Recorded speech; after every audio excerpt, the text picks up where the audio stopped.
Ever sign up for a gym membership, went once, then avoided eye contact with the building every time you passed by? Or tried working out on your own, only to end up doom scrolling in active wear? In this series, I share my honest reviews of all the beginner-friendly training methods I've tried, from group classes to YouTube videos to wandering around the gym pretending to know what I'm doing. If you're figuring out where to start or to restart, this one is for you.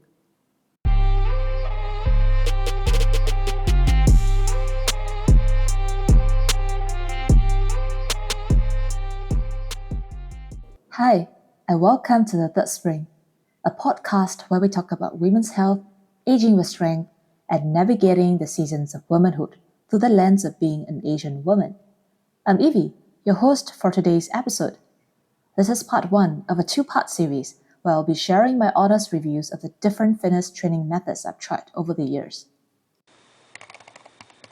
Before 2019, I was basically a couch potato who wanted desperately to become more active, but I had no idea where to start. Between 2019 and now, I've tried quite a few things. Working out on my own with online videos, joining gym chains like True Fitness, Fitness First, and F4A5, attending sports-specific classes like ballet, jiu-jitsu, and Muay Thai, and most recently, training for a triathlon. Some of these worked for me, and some definitely didn't. In this series, I want to share those experiences so you can learn from my mistakes and maybe find what works best for you. Today, let's talk about the pros and cons of trying to train on your own as a complete beginner in fitness. To set the stage, back when I was a couch potato, here's what I was working with. 1. I struggled with committing to a training routine. I needed someone else to hold me accountable. 2. I was not a sporty person and had limited knowledge of fitness. My most active phase was running 2.4 km once or twice a week. 3. I didn't want to spend too much money on gym membership or trainers. 4. I wanted to lose weights for vanity reasons. If any of that sounds like you, stick around. Let's start with this. If you have trouble staying consistent, working out alone with online video is probably not the best plan. Yes, the internet is full of high-quality free workout content, but without external accountability, most of us will stop when that initial burst of motivation wears off, and it will wear off. The second problem is these videos can't give you feedback. Whether it's yoga, dance, or bodyweight exercises, there's no one to tell you if your form is off. I joined the Chloe Ting bandwagon quite late after the pandemic. Absolutely loved her energy, but sometimes she'd say, brace your core, and I'll be like, wait, what does that actually mean? Am I doing it right? And of course, she couldn't answer. As a beginner, it is important to get feedback on whether your forms are correct, so that you can perform exercises effectively and safely.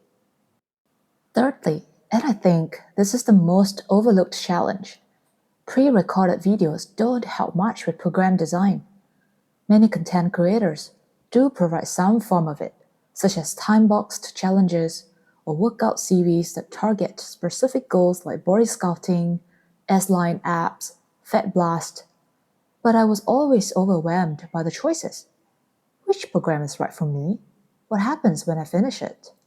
It's like I already have so much inertia towards exercising, and the decision fatigue is adding another barrier. Maybe you're thinking, Evie, I still want to try this on my own first. I'm not ready to spend money on a gym or a trainer.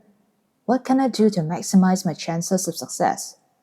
And that, my friend, is an excellent question. Let's start with what the physical activity guidelines actually say. Adults should aim for at least 150 to 300 minutes of moderate intensity aerobic activity per week, and muscle and bone strengthening activities, aka resistance training, at least 2 days a week. That can sound like a lot, but let's break it down. In layman terms, A holistic training routine should contain cardio and resistance training. Why, you might ask? Cardio trains your cardiovascular system, meaning your heart and lungs. It builds endurance, helps with blood pressure, and reduces your risk of cardiovascular diseases. On the other hand, resistance training builds and maintains muscle mass, bone density, and supports metabolic health. So, how do we create a simple plan? Based on the guideline, you need at least 2 days for resistance training. Let's say you dedicate Tuesday and Thursday for that. For cardio, you could do 60 minutes of moderately intense brisk walking on Monday.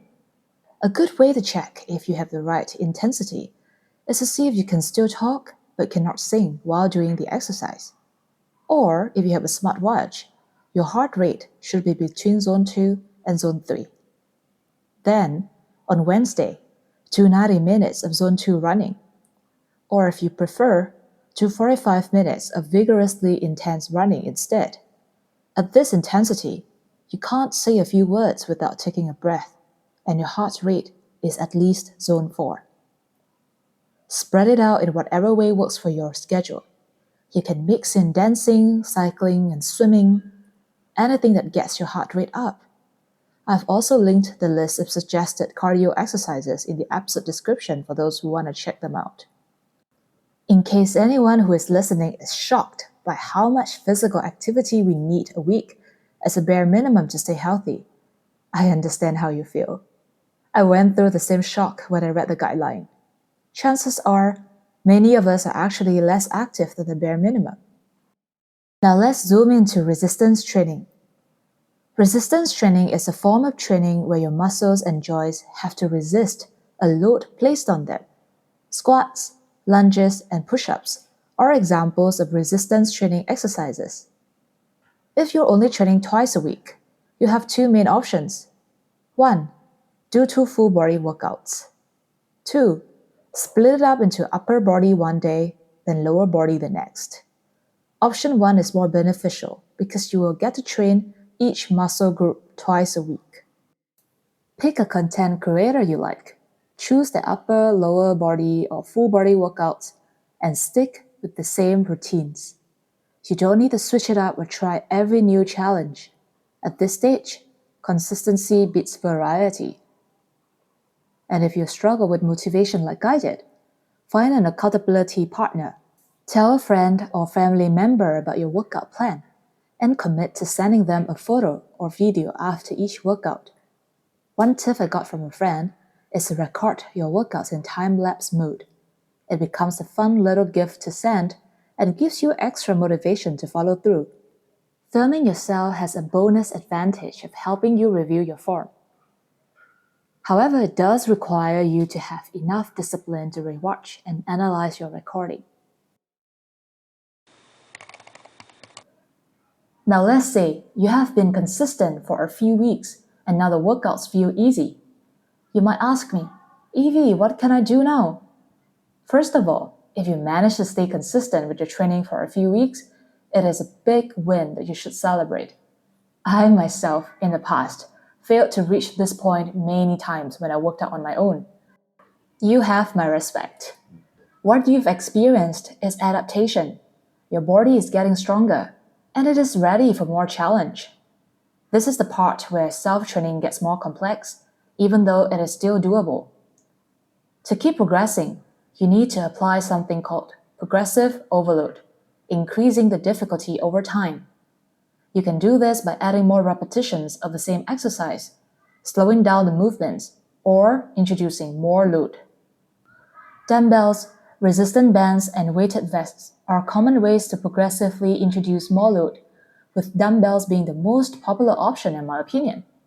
They are versatile and clearly labeled. Their weights come in increments, so it's easy to track progress. You'll know exactly how many kilos you're lifting, and you can increase the load gradually. This is where gym access becomes helpful. In Singapore, active SG gyms are very affordable, just $3.30 max per entry. If you prefer a more private environment, gyms like Anytime Fitness or Fitness First have more equipment, fewer crowds and nicer facilities.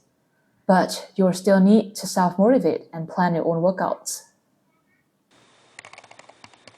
If all of this still sounds overwhelming, you might be ready for more structured options.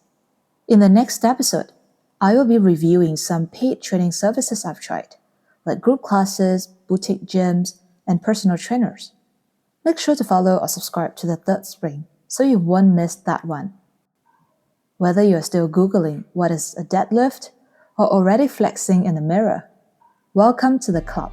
It's all about progress and not perfection. Keep going, and I'll see you in your sore muscles in the next episode.